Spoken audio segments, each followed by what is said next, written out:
Always welcome साथियों, digital class हमेशा आपके साथ विद्वानों। अपनी जनरल नॉलेज की सीरीज चल रही है। जो भी कंटेंट अब तक आपने पढ़ा है और आगे इस वीडियो में पढ़ने वाले सारे नोट्स आपको मैकेनिकल इंजीनियरिंग की तरह पीडीएफ फॉर्मेट में कंप्लीट अवेलेबल हैं। इन नोट्सों का इस्तेमाल आप बेसिक से लेकर गेट लेवल एग्जामिनेशन तक कर सकते हैं साथियों।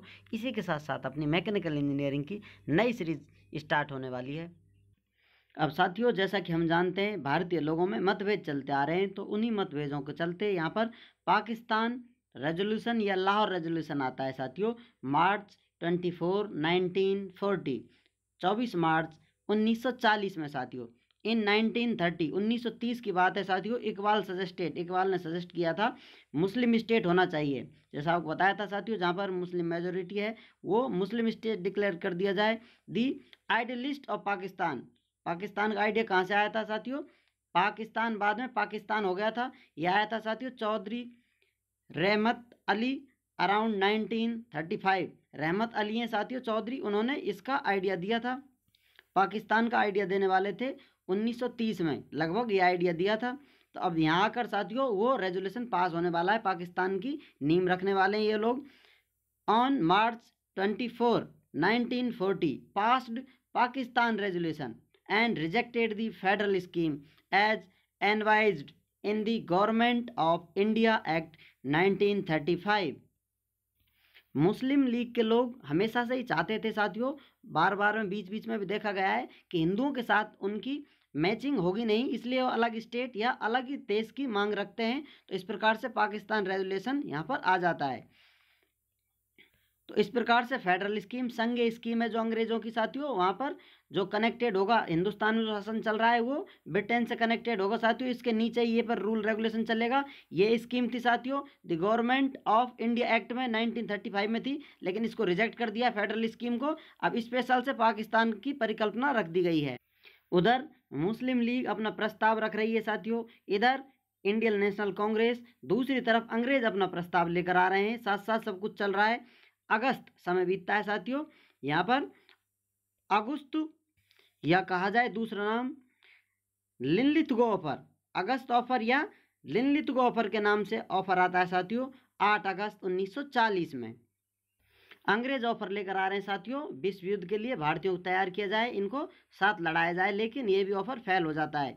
दी August viceroy Linlithgow offer failed in gaining भारतीय cooperation for war and in fact further widened the gulf between the Congress and britisher as well as between the Congress and the Muslim league.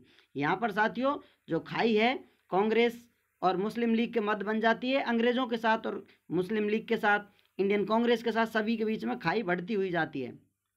Linlithgow समर्थन नहीं ले पाते हैं, सहयोग नहीं ले पाते हैं भारतीयों का युद्ध के लिए। इस ऑफर में क्या लेकर आते हैं लिनलिथगो साथियों? In offer it accepted that framing of new constitution would be the responsibility of the भारतीय। जो नया अपना कॉन्स्टिट्यूशन होगा भारतीयों का साथियों, उसमें बताया जा रहा है कि ये एक्सेप्ट किया जाता है कि नया कॉन्स्टिट्यूशन फ्रेम किया जाएगा और आपकी जिम्मेदारी होगी उसमें फ्रेम करने के लिए, उसको चलाने के लिए। लेकिन ये अप्रूवल होगा मुस्लिम्स का, इसमें मुस्लिम लीग है साथियों, उसका अप्रूवल चाहिए। इस प्रकार का कानून हम आपके लिए चला कर रखेंगे। लेकिन यहाँ पर साथियों इंडियन नेशनल कांग्रेस ये नहीं मानती है। कांग्रेस है साथियों, उसके प्रेसिडेंट थे उस समय मौलाना अबुल कलाम आज़ाद, ऑफर को रिजेक्ट कर देते हैं, रिजेक्टेड ऑफर। हालांकि मुस्लिम लीग में कुछ मुसलमान हैं साथियों जो ये सब लीड कर रहे हैं, लेकिन इंडियन नेशनल कांग्रेस में भी मुस्लिम हैं। देखिए प्रेसिडेंट पोस्ट पर हैं मौलाना अबुल कलाम आज़ाद। ये चाहते हैं साथियों देश एक साथ रहे, सभी का बंटवारा ना हो और एक ही साथ हम कंटिन्यू करते रहें, लेकिन ये सब नहीं हो पाता है, इसलिए ये भी ऑफर फेल हो जाता है। तो अभी भी आप अनुमान लगा सकते हैं, इस समझ के, इस विचारधारा के यही वो लोग हैं जो आज भी भारत में रहते हैं और दूसरी विचारधारा वाले यहाँ से छोड़कर दूसरे देश पाकिस्तान चले गए। सबको साथ लेकर चलने वाली विचारधारा का आज तक भी इस ज़माने में कोई तोड़ नहीं है। जो लोग इसमें बिलीव करते हैं वो कंटिन्यू चलते रहेंगे। अलग अलग विचारधाराएं भी इस दुनिया के हिस्से हैं, ये भी कभी ख़त्म नहीं होंगी, हमेशा चलती रहेंगी। सबको साथ लेकर चलने वाली विचारधारा सर्वश्रेष्ठ है। काश ऐसा हो पाता, लेकिन ऐसा होता नहीं है इस संसार में। चलिए छोड़िए, आप अपने आप को बेहतर करिए, ये संसार इसी तरह से चलता रहेगा, अपने आप पर ध्यान दीजिए। इंडिविजुअल सिविल डिसओबीडियंस या दूसरा नाम दिया जाए इंडिविजुअल सत्याग्रह के नाम से इसे जाना जाता है साथियों। इंडिविजुअल सिविल डिसओबीडियंस, यहाँ पर साथियों एक एक व्यक्ति के द्वारा, प्रत्येक व्यक्ति के द्वारा अवज्ञा आंदोलन चलाया जाएगा, जो सामान्य जन नागरिकों के द्वारा कनेक्ट किया जाएगा, कंटिन्यू किया जाएगा। समय है साथियों, सेकेंड वर्ल्ड वार चल रहा है उस समय पर। अब अंग्रेजों को भी पता है हम चारों तरफ से लड़ाई नहीं कर सकते, यहाँ से विद्रोह हुआ तो भी हम इसे हैंडल नहीं कर पाएंगे, और इधर भारतीयों को भी समझ में आ जाता है इनके साथ हम युद्ध में जबरदस्ती शायद घसीटे जाएंगे। और इस प्रकार से भारतीय छोटा मोटा आंदोलन करते रहते हैं। वो चाहते नहीं हैं कि इनके साथ नाइंसाफी की जाए, दोनों तीनों तरफ से घिर जाएंगे युद्ध में तो इनके साथ अन्याय होगा, इसलिए छोटे आंदोलन इस प्रकार से किए जाते हैं। ये सब चलता रहता है।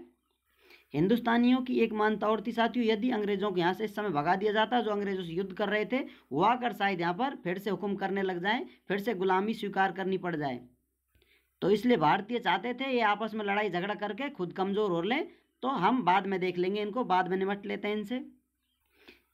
समझा जा सकता है यहाँ पर सभी लोग अपनी अपनी बारी का इंतजार कर रहे हैं। तो इस प्रकार से साथियों ये सिविल डिसओबीडियंस मूवमेंट स्टार्ट हो जाता है। इसमें अक्टूबर 1940 से दिसंबर 1941 तक चलता है साथियों। कांग्रेस वर्किंग कमेटी, इसमें से कांग्रेस वर्किंग कमेटी में साथियों Vinoba Bhave was the first सत्याग्रही, ये साथियों पहले सत्याग्रही हैं। यहाँ स्टार्ट करते हैं। हु वाज अरेस्टेड, जो अरेस्ट किए जाते हैं ब्रिटिश गवर्नमेंट के द्वारा। स्टार्टेड कब किया गया था साथियों ये सत्याग्रह? अक्टूबर 17, 1940 को स्टार्टेड किया गया था, और अक्टूबर 21 को यहाँ पर साथियों इन्हें गिरफ्तार कर लिया गया है। Followed soon by many more including Nehru, Patel. इसके बाद साथियों इनको अरेस्ट करने के बाद एक एक के बाद काफियों ने ये कंटिन्यू करा, फॉलो किया गया आंदोलन साथियों, जिसमें नेहरू थे, पटेल थे, ये सभी इस प्रकार से आंदोलन करते रहे। लेकिन गांधी जी बात सस्पेंडेड इट, गांधी जी इस आंदोलन को सस्पेंड कर देते हैं, रोक देते हैं। अब गांधी जी के मन मस्तिष्क में दूसरा विचार आ जाता है साथियों। इस प्रकार इन आंदोलन के चलते दी क्रिप्स मिशन आता है साथियों, मार्च अप्रैल 1942 में साथियों दी क्रिप्स मिशन आकर पहुंचता है। Cripps proposed dominion status after the war, वही साथियों इनका पुराना राग अलाप रहे हैं अंग्रेज, वही कर रहे हैं। ब्रिटिश जापान का युद्ध चल रहा है साथियों, हमारे साथ लड़ाई कीजिए और इसके बाद आपको डोमिनियन स्टेटस दे दिया जाएगा, आपका राज शासन यहाँ पर लागू हो जाएगा, जो ब्रिटिश कंट्रोल में रहेगा, डोमिनियन स्टेटस होगी।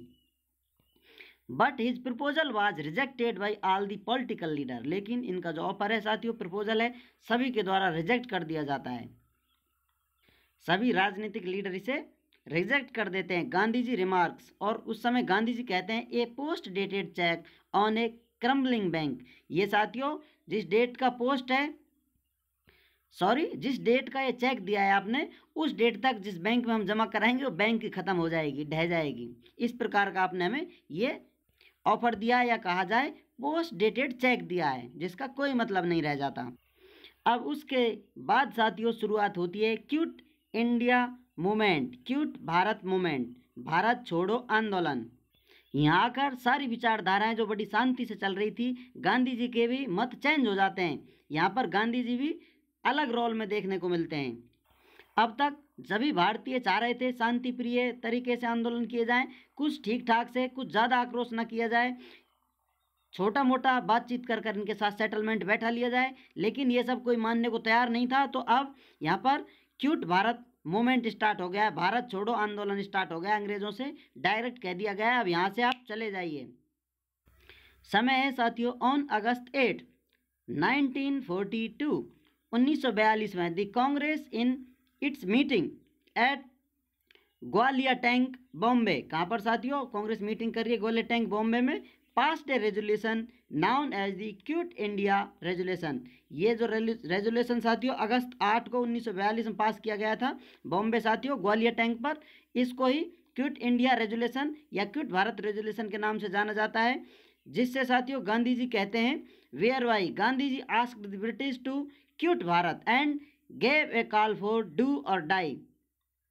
इस रेजोल्यूशन में इसके बाद या इसके साथ गांधी जी कह देते हैं साथियों अंग्रेजों से, ब्रिटिशर से, कि यहाँ से भारत छोड़कर चले जाइए, भारत छोड़िए, और बोलते हैं साथियों नारा देते हैं डू और डाई, करो या मरो का नारा देते हैं।